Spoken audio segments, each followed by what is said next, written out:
The aliens had been stealing Earth's air for 3 months before anyone noticed Dr. Elena. Vasquez pulled her thick coat tighter as she walked across the frozen ground toward the research station.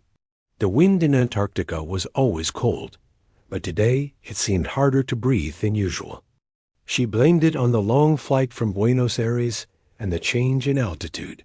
Inside the white building that housed the atmospheric research station, Alana sat down at her computer and began checking the daily readings.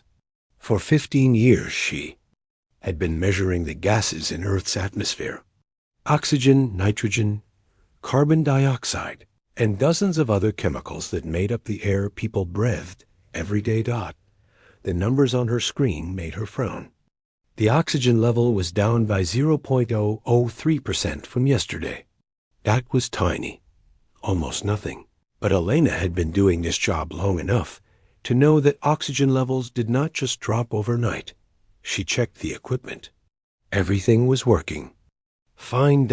She called up the readings from the past week. The oxygen was going down every single day. Not by much, but it was definitely going down. Elena felt a cold feeling in her stomach that had nothing to do with the Antarctic weather. She spent the next 6 hours checking and double-checking everything. The machines were working perfectly. The readings were correct. Something was taking oxygen out of Earth's atmosphere, and it was happening all over the planet. Elena picked up her phone and called Dr. Martinez in Mexico City. He ran another atmospheric monitoring station. "Carlos, this is Elena. I need you to check your oxygen readings for the past week." "Elena, is everything okay? You sound worried." "Just check the readings, please." She waited while Carlos pulled up his data. After a few minutes, he came back on the line. "That's strange. My oxygen levels have been dropping slightly every day for the past week. I thought it was an equipment problem." Elena's hands started shaking. "How much of a drop?" "About 0.003% per day." "Why?" "Because I'm seeing the exact same thing here in Antarctica." Elena hung up and immediately started calling other research stations around the world. Tokyo, London, Sydney, New York. Every single station reported the same thing. Oxygen levels were dropping by exactly 0.003% every day, all across the planet. She tried to think of what could cause this. Forest fires could remove oxygen, but not at this rate, and not everywhere at once. Volcanic activity could affect the atmosphere, but again, not like this. Ocean changes could alter gas levels, but Elena had already checked those readings. The oceans were fine. There was only one explanation that made sense, and it scared her more than anything else she could think of. Something was deliberately taking Earth's oxygen. Elena spent the rest of the night running calculations. At the current rate, Earth would lose 1% of its oxygen in about a year. That might not sound like much, but Elena knew what even small changes in oxygen levels could do. People would get tired more easily. They would have trouble thinking clearly. Planes would have problems flying. Fires would burn differently. And if whatever was taking the oxygen decided to speed up, things could get much worse very quickly. When morning came, Elena started making phone calls. She called the Environmental Protection Agency in Washington. She called the United Nations Environmental Program in Geneva. She called NASA. She called anyone she could think of who might listen to her. Most people thought she was crazy. The oxygen loss was too small for most people to measure. The government officials she spoke to said they would look into it. But Elena could tell they did not believe her. Dr. Peterson from NASA was different. He listened carefully to what Elena told him and asked smart questions about her data. "Dr. Vasquez, if what you're saying is true, we need to figure out what's causing this immediately. I'm going to send your data to our deep space monitoring network. If something is affecting our atmosphere from outside Earth, they might be able to detect it." 3 days later, Alana's phone rang at 4 in the morning. "Dr. Vasquez? This is General Hayes from Norad. We need to talk to you right away. A plane is coming to pick you up. Elena had never been inside a military transport plane before. She spent the 4-hour flight to Colorado Springs, trying not to throw up and wondering what was happening. General Hayes met her at the airport. He was a tall man with gray hair and tired eyes. He did not say much during the drive to NORAD, but Elena could tell he was worried about something big. The NORAD command center was built deep inside a mountain. Elena followed General Hayes through hallways carved out of solid rock until they reached a room full of computer screens and people in military uniforms. "Dr. Vasquez," General Hayes said, "we need you to look at something." He led her to a large screen that showed a picture of Earth from space. But this was not a normal picture. Strange blue lines were scattered across the image, moving in slow geometric patterns high above the planet. "What am I looking at?" Galena asked. "We're not entirely sure," said a woman in an Air Force uniform. "I'm Colonel Stevens." We started seeing these ... objects. After NASA sent us your atmospheric data. They're in Earth's upper atmosphere, about 60 miles up. They're invisible to normal cameras, but our quantum sensors can detect them. Elena stared at the screen. The blue lines were moving in perfect formation, like a dance. There were dozens of them, maybe hundreds, spread out across the entire planet. "How big are they?" she asked. "Each one is about the size of a football field," Colonel Stevens said. "They seem to be made of some kind of material we've never seen before. Our sensors can barely detect them." General Hayes pointed at the screen. "Dr. Vasquez, these things appeared in our atmosphere at exactly the same time your oxygen readings started dropping. We think they're connected." Elena felt like the floor was falling out from under her. "You're saying these things are taking our air?" "We're saying it's possible," General Hayes said. "We need to know more. Can you help us?" Elena looked at the alien objects dancing across the screen. Each one was big enough to hold a city, and they were invisible to almost everything. Humans could use to detect them. They had been stealing Earth's oxygen for months, and no one had noticed until now. "How many people know about this?" she asked. "Right now, about 50 people in the entire world," Colonel Stevens said. "The president, a few scientists, some military commanders. We're keeping it quiet until we know more." Elena nodded. "What do you need me to do?" "We need you to help us figure out exactly what these things are doing to our atmosphere," General Hayes said. "And we need to do it fast. Our computer models show that if they keep taking oxygen at the current rate, we have about 18 months before Earth becomes uninhabitable." Elena looked at the screen again. The alien objects continued their slow dance high above Earth, stealing the air that every person on the planet needed to live. She thought about her daughter in college, her parents in Spain, the 8 billion. People who had no idea that their world was slowly suffocating. "I'll help," she said, "but we need to move fast. These things have been here for months, and we don't know if they're planning to speed up their operation." General Hayes nodded grimly. "Dr. Vasquez, as of right now, you're part of the most important research project in human history. We need to find a way to stop these things before they kill everyone on Earth." Elena took one last look at the alien harvesters on the screen, then followed the military officers deeper into the mountain to begin the fight for humanity's survival. 6 months had passed since Elena Vasquez first discovered the alien machines stealing Earth's oxygen.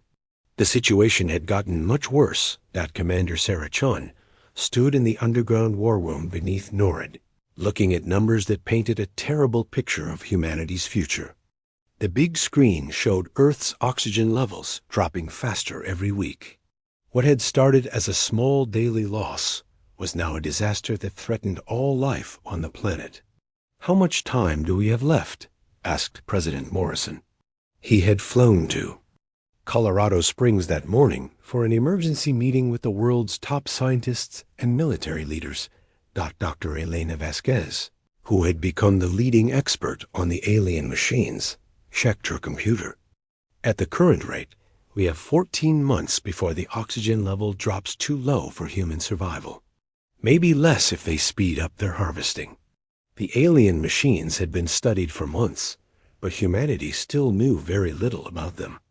The objects floated in Earth's upper atmosphere like invisible jellyfish, slowly sucking oxygen out of the air and sending it somewhere else through technology that human scientists could not understand. Every attempt to destroy the machines had failed. Missiles passed right through them. Laser weapons had no effect. Even nuclear weapons seemed to bounce off some kind of shield that surrounded each harvester. "What about the underground cities?" asked General Hayes. "Project Lazarus?" Dr. Kim, from the engineering course, pulled up another set of numbers. "We can build sealed cities underground that recycle air and grow food using artificial light. But we can only save about 5 million people that way. Maybe 10 million if we work day and night for the next year." President Morrison's face was grim. "There are 8 billion people on this planet. We're also working on Project Exodus," said Dr. Patel from NASA. "We can evacuate people to the Moon and Mars colonies. But the ships can only carry a few 100,000 people total." Sarah Chun had been listening to these discussions for weeks. Every plan could save some people, but none could save humanity as a whole. Millions would live, but billions would die gasping for air as the atmosphere slowly disappeared. "There is another option," said a quiet voice from the back of the room. Everyone turned to look at Dr. James Wright. He was a thin man with messy hair, who worked on theoretical physics at MIT.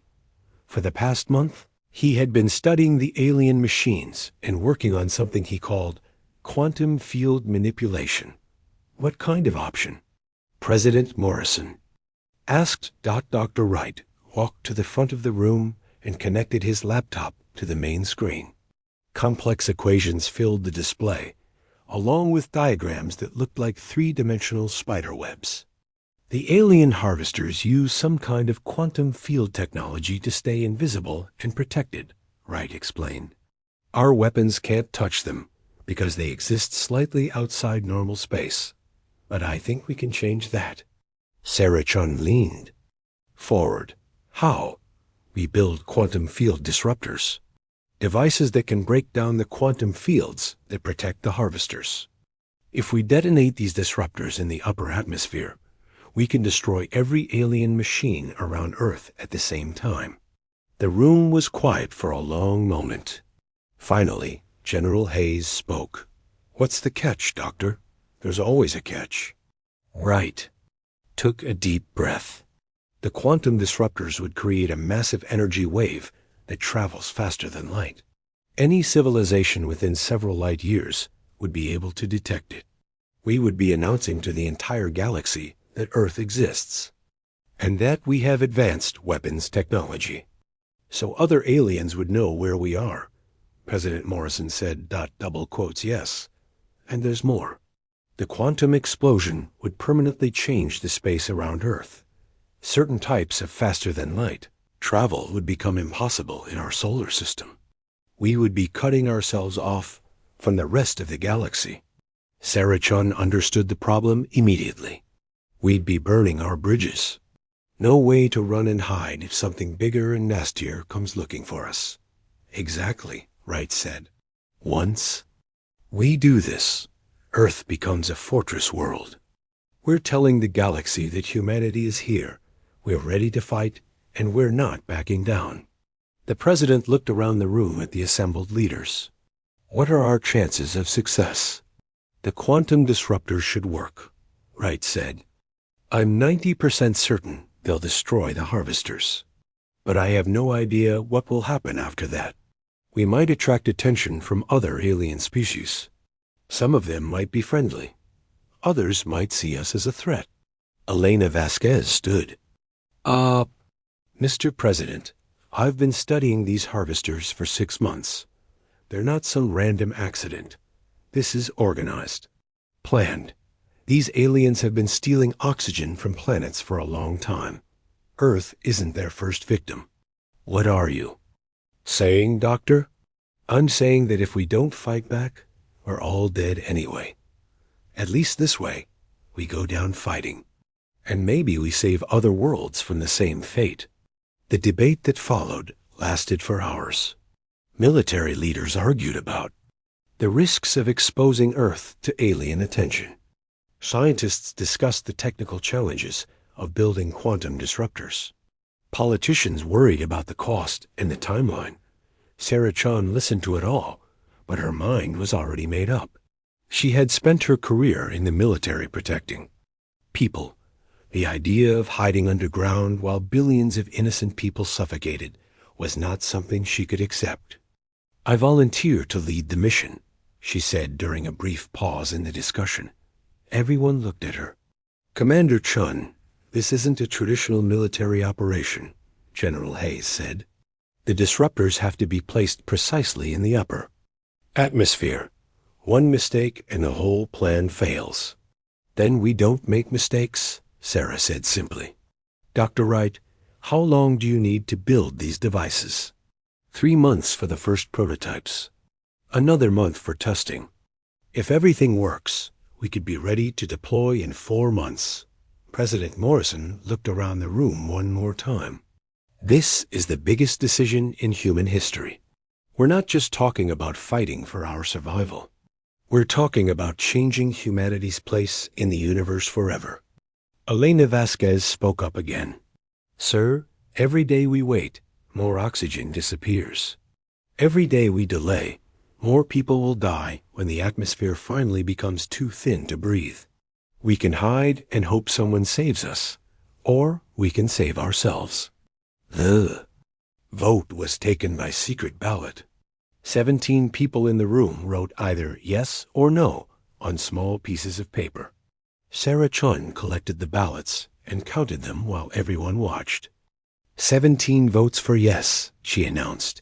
0 votes for no. President Morrison nodded slowly. Dr. Wright, you have unlimited resources and the full support of every government on Earth. Build your quantum disruptors. Commander Chun, start planning the deployment mission.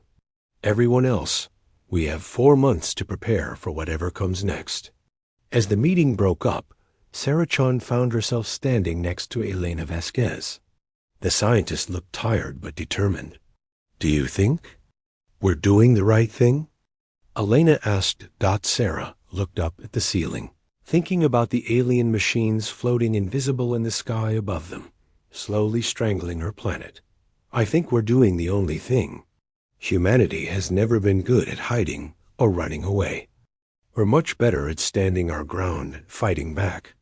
Elena smiled for the first time in months. Then let's give these aliens something to remember us by. Over the next 4 months, the greatest minds on Earth worked together on Project Prometheus. Scientists from every country shared their knowledge. Military forces coordinated like never before. Engineers built weapons that existed only in theoretical physics textbooks. The quantum field disruptors took shape in hidden laboratories around the world. Each device was the size of a refrigerator, but contained technology that could reshape reality itself. When they detonated, they would announce to the galaxy that humanity was done being prey. Sarah Chun trained with the deployment teams that would carry the disruptors into the upper atmosphere. Elena Vasquez worked with Dr. Wright to calculate the exact positions where the devices needed to explode. Every detail had to be perfect. On a Tuesday morning in March, 17 quantum field disruptors lifted off from launch sites around the world. They rode on rockets that carried them 60 miles above Earth, to the same altitude where the alien harvesters floated in their invisible dance of death. Sarah Chun was aboard the command ship, watching the final countdown on her screen. In 30 seconds, humanity would either free itself from alien oppression or announce its location to every hostile force in the galaxy. 10 seconds, she announced over the radio to all the deployment teams. Whatever happens next, remember that we chose to fight.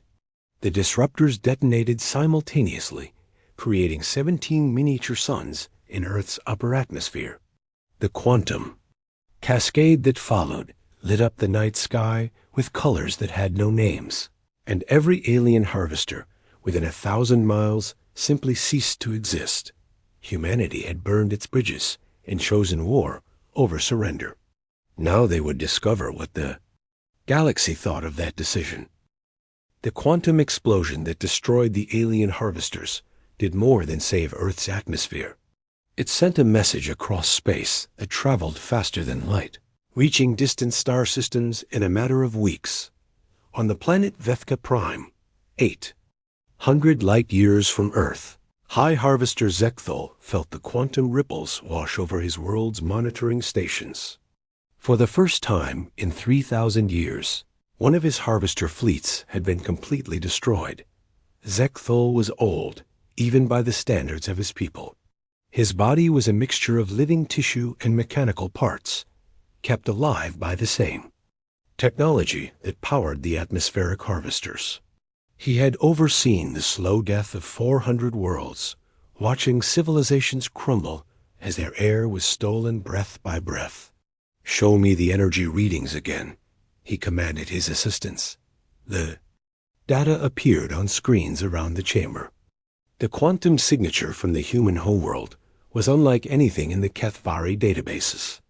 The energy patterns matched theoretical weapons that his own people had considered too dangerous to build. How did these primitive beings create quantum? Field disruptors? Asked Sub-Harvester Veleneth. Our intelligence reports indicated they had not even achieved faster-than-light travel. Zekthul studied the readings with growing concern. The humans had not just stumbled onto quantum field technology. They had weaponized it in ways that violated several laws of physics. More troubling, they had deployed it with surgical precision, destroying every harvester without damaging their own planet. "Gather the dominance circle," Zekthul ordered. "For the first time in our history, a harvested species has fought back successfully. This cannot be allowed to continue." The dominance circle had not met in over 3 centuries. It consisted of the 12 most powerful harvesters in the Kethvari Empire, beings who had overseen the atmospheric theft of entire star systems. When they assembled in the great chamber of Vethka Prime, their combined presence made the air itself feel heavy with menace. "The humans must be made an example," declared High Harvester Mektaron. "If word spreads that a species can resist our operations, other worlds might attempt the same foolishness." "Agreed," said another member of the circle. "But these quantum weapons concern me. How did such a young species develop technology that our greatest scientists abandoned as impossible?" Zekthul shared the energy readings with the circle. The quantum signatures from Earth showed not just advanced weapons, but fundamental changes to the space around the human solar system. The explosion had altered reality itself in ways that would take centuries to fully understand. "The humans have made their star system into a fortress," he explained. "Standard faster-than-light travel is now impossible within their local space. They have trapped themselves, but they have also made invasion more difficult." "Then we will show them the price of defiance," growled High Harvester Kexdoral.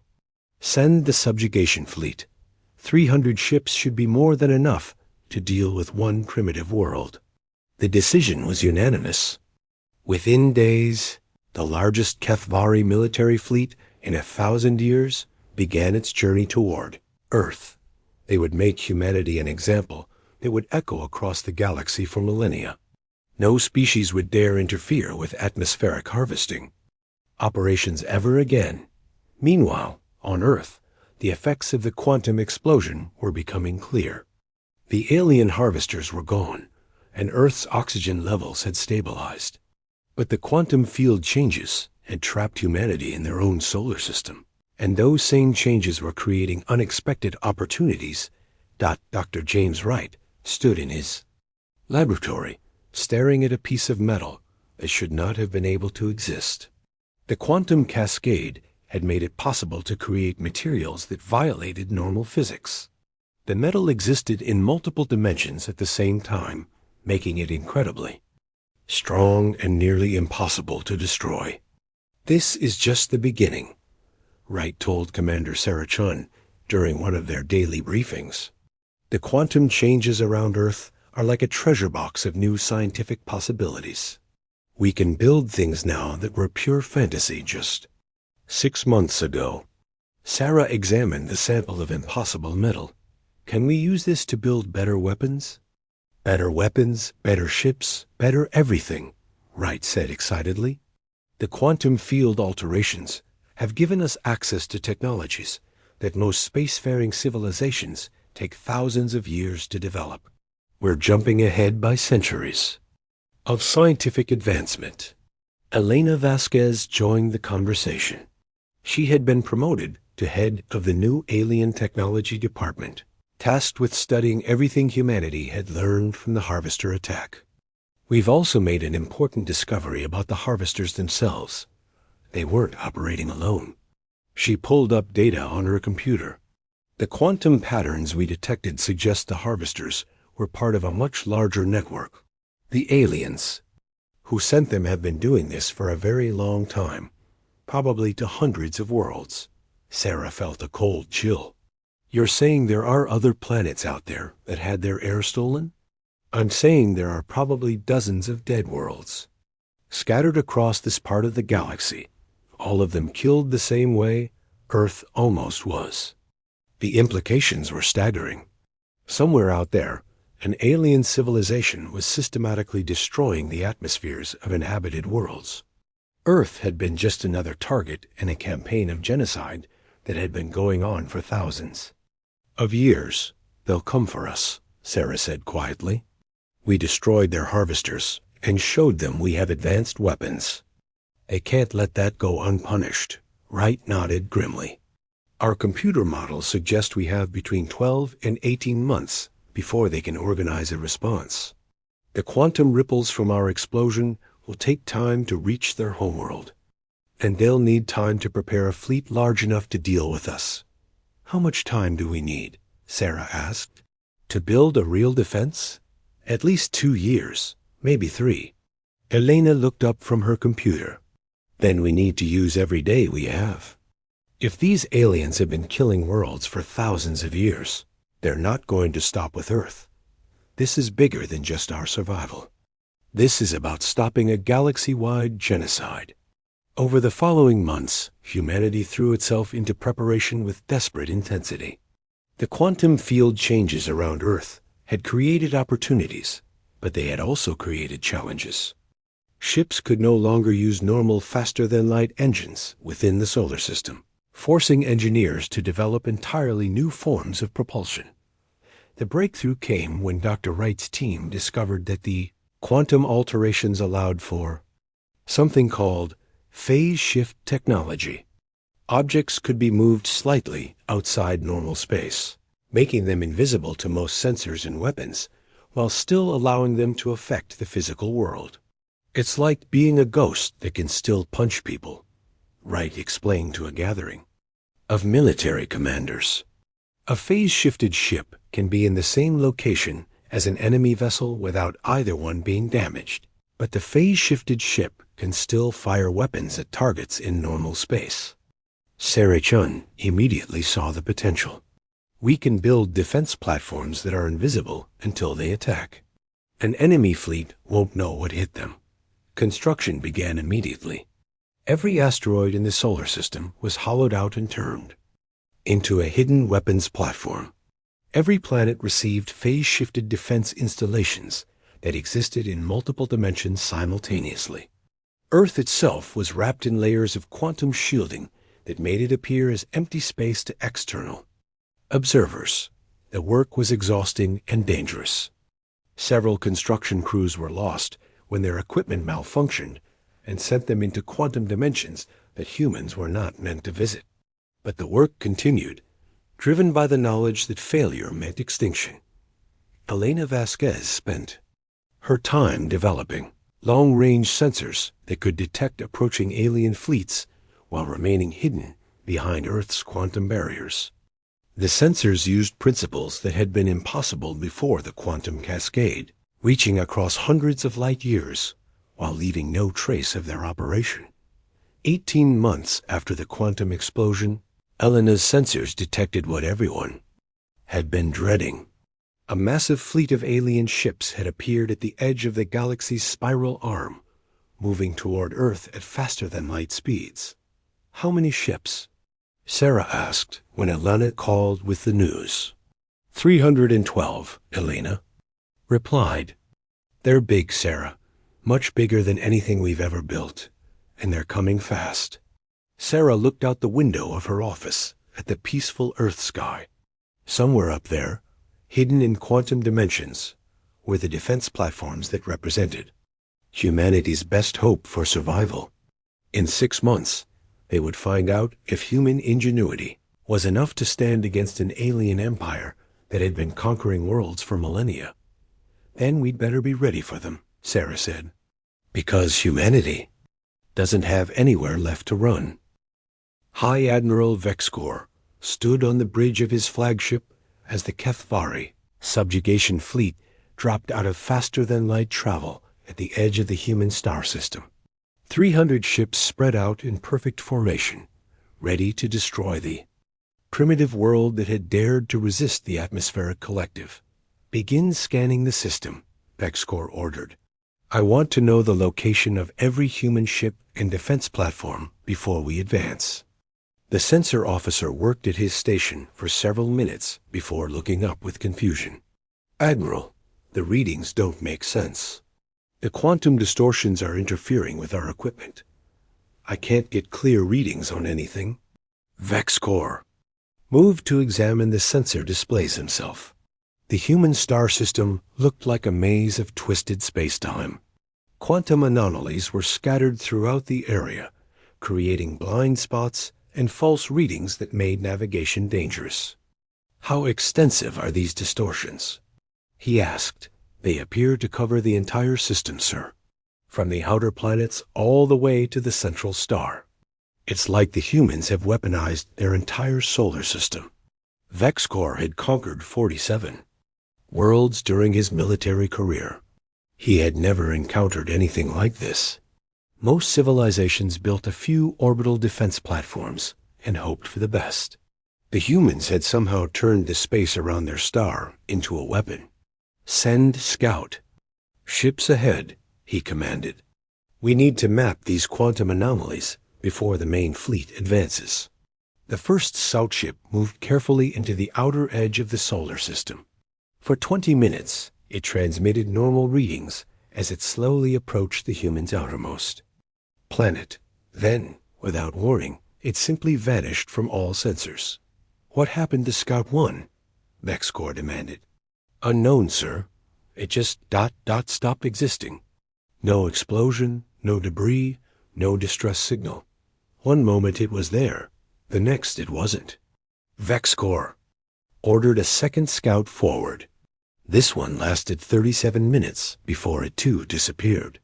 The third scout managed to send a brief message before vanishing. "The humans have weaponized probability itself. Reality is not stable here."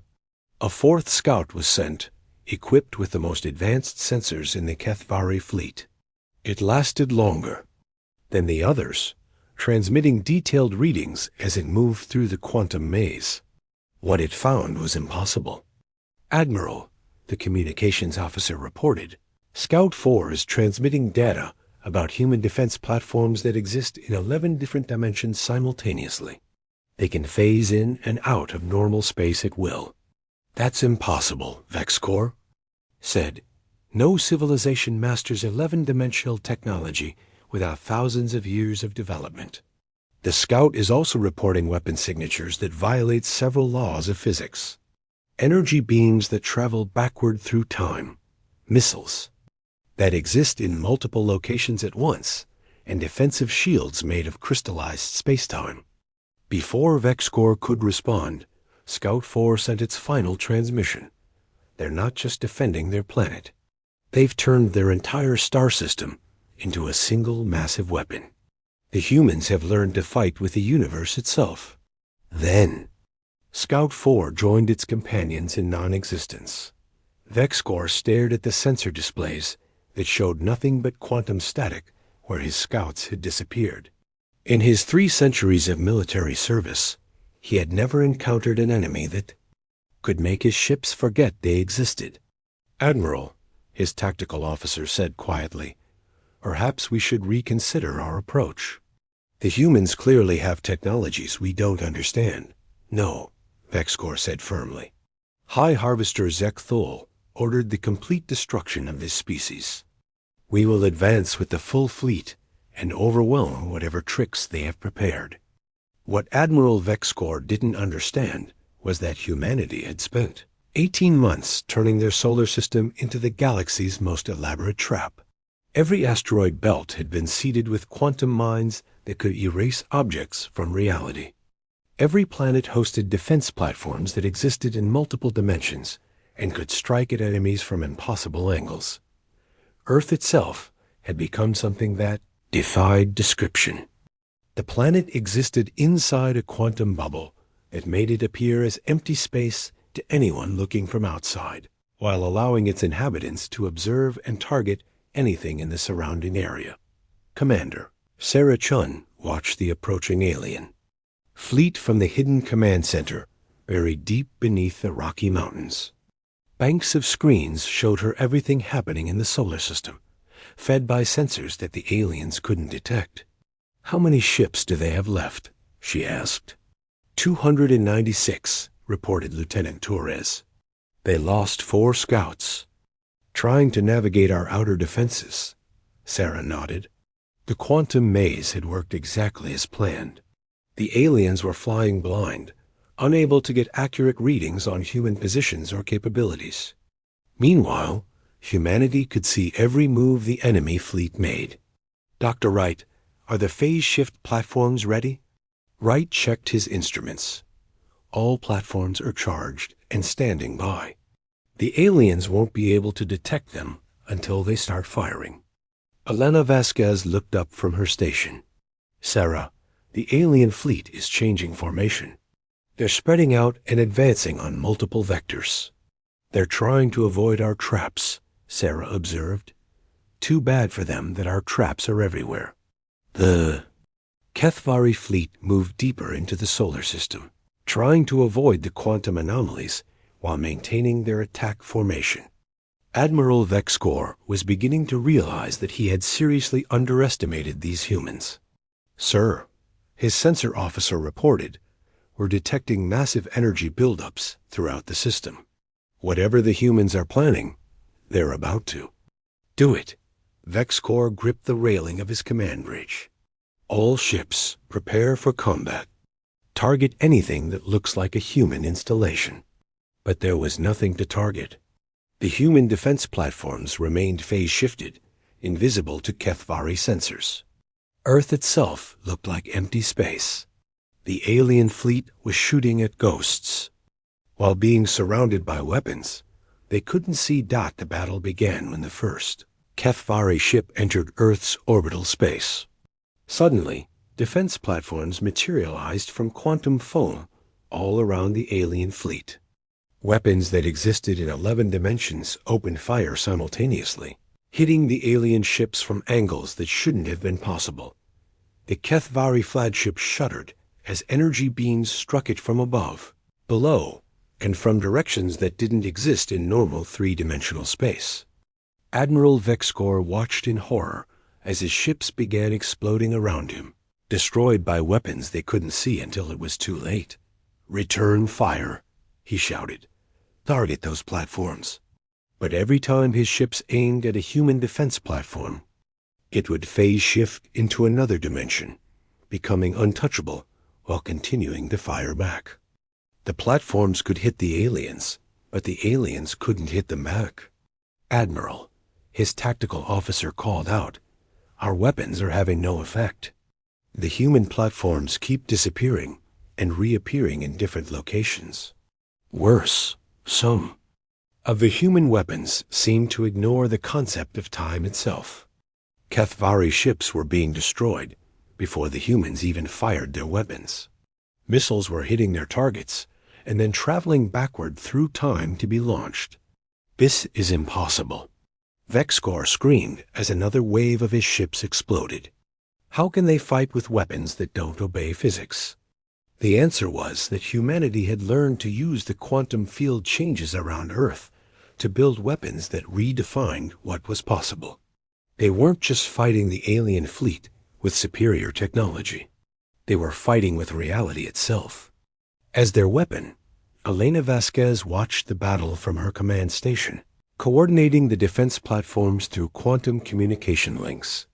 Each platform operated independently, but they worked together like parts of a single massive organism. "Platform 7 reports successful hit on enemy cruiser," she announced. "Platform 12 has eliminated an entire squadron using probability cascade weapons." Sarah Chun felt a mixture of pride and terror as she watched the alien fleet being systematically destroyed. Humanity had become something new in the 18 months since the quantum explosion. They had learned to think and fight in dimensions that most civilizations couldn't even imagine. "How many enemy ships are left?" she asked. 43 and falling fast," Lieutenant Torres reported. "They're trying to retreat, but our quantum mines are blocking their escape routes." The battle lasted exactly 17 minutes. When it was over, no Kethvari ship remained to carry word of their defeat back to their empire. Admiral Vexkor's flagship was the last to die, consumed by weapons that attacked it from past, present, and future simultaneously. Sarah Chun stood in the command center, looking at displays that showed an empty solar system. The alien fleet had been completely destroyed, but she felt no joy in the victory. "What have we become?"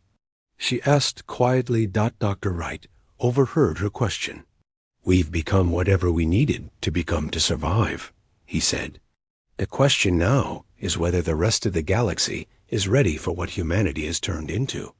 Earth hung in space, invisible and untouchable behind its quantum barriers. The planet had become the ultimate fortress, defended by weapons that could rewrite the laws of physics.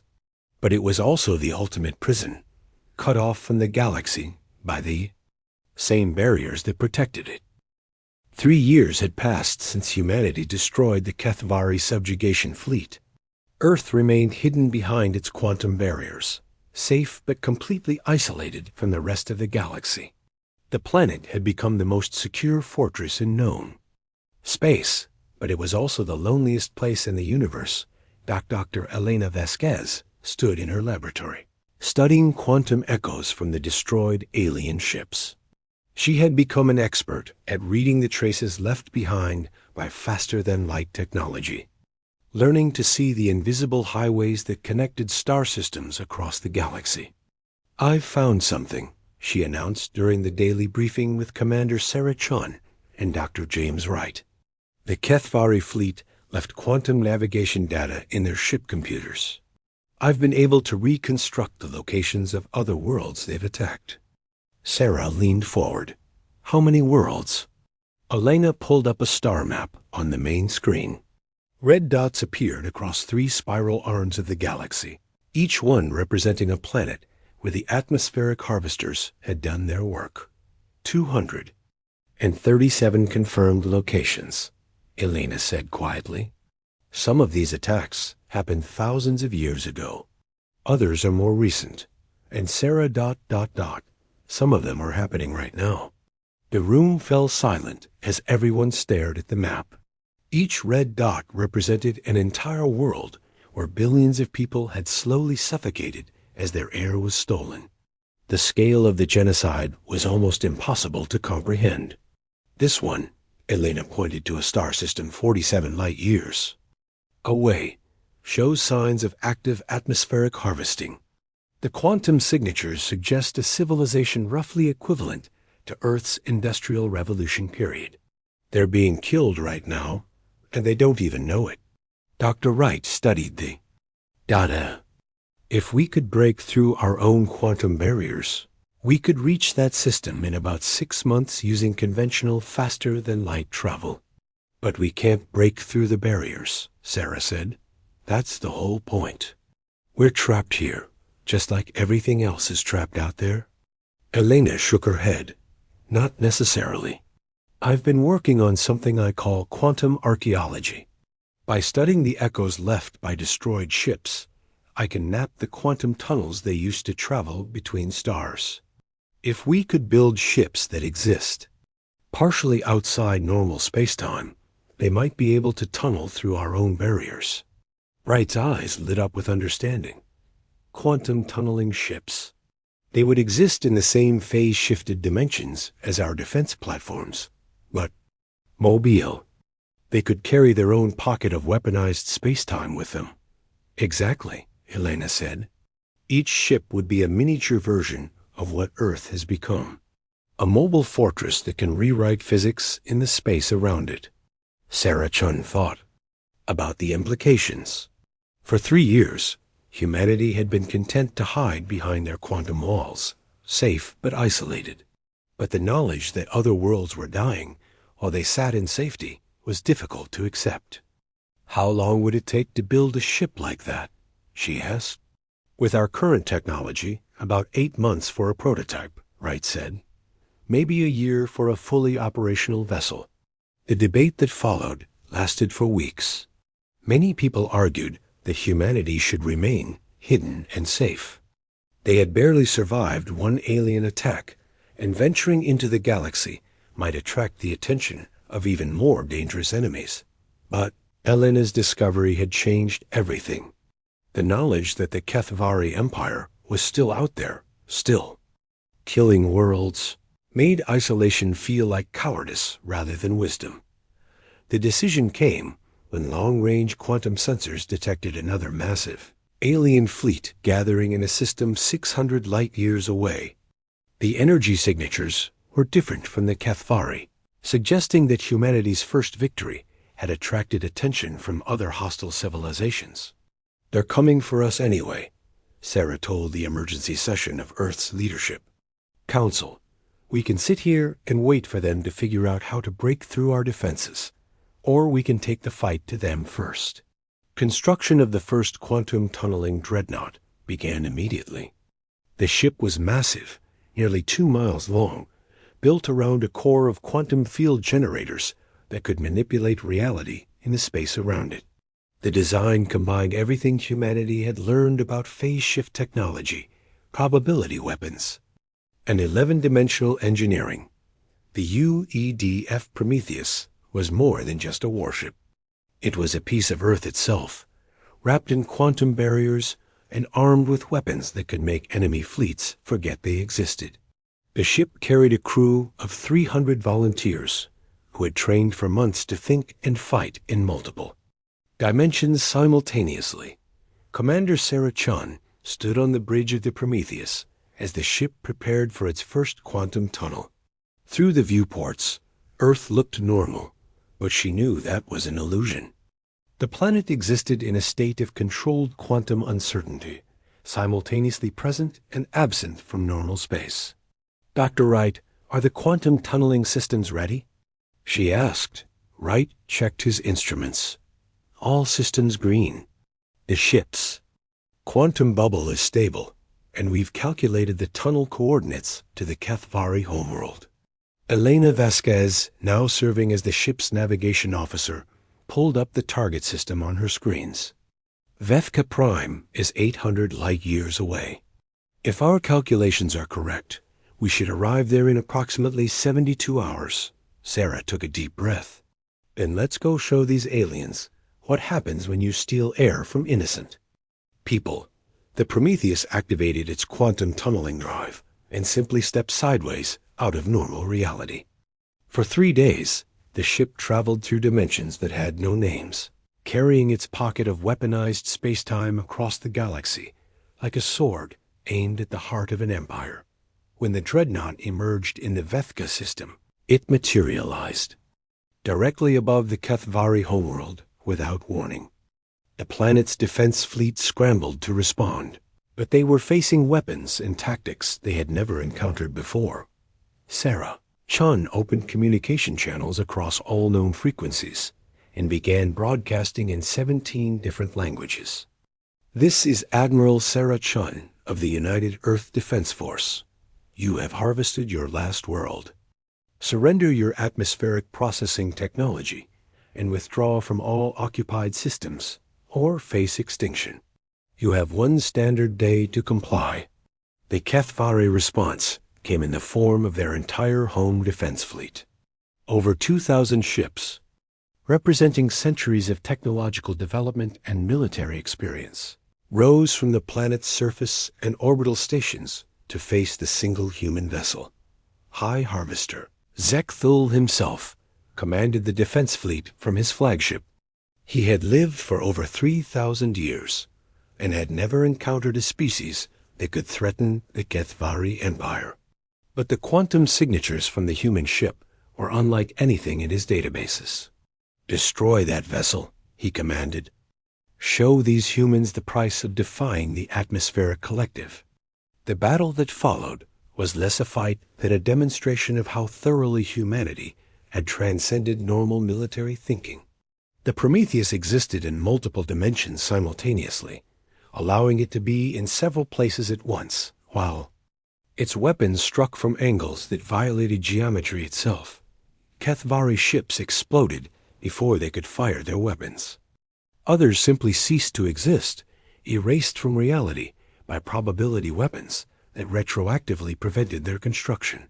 Some ships found themselves attacking their own allies as the human vessel rewrote the quantum relationships between friend and foe. The battle lasted 43 minutes. When it was over, High Harvester Zekthul's flagship was the only Kethvari vessel still operational, and only because Sarah Chun had deliberately spared it. "Attention, Kethvari vessel," she broadcast. "Your empire is finished. Your Harvester. Fleets will be hunted down and destroyed. Any world you have attacked will have its atmosphere restored. This is not a negotiation. This is a promise." Zekthal stared at his sensor displays, which showed the wreckage of his entire fleet scattered around a single human ship that shouldn't have been able to exist. What are you?" he whispered. "We're the people you tried to suffocate," Sarah replied. "And we've learned to breathe in dimensions you can't even imagine." The Prometheus used its probability weapons to restore Vithka Prime's original atmosphere, then departed through another quantum tunnel, leaving behind a world that could breathe freely for the first time in millennia. Over the following year, the Dreadnought fleet grew to 50 ships. Each vessel was crewed by volunteers who called themselves the Atmospheric Liberation Corps. They moved through the galaxy like quantum ghosts, appearing wherever the Kethvari had left their mark. Planet after planet was liberated. Atmospheres were restored. Enslaved populations were freed from their underground cities and dome settlements.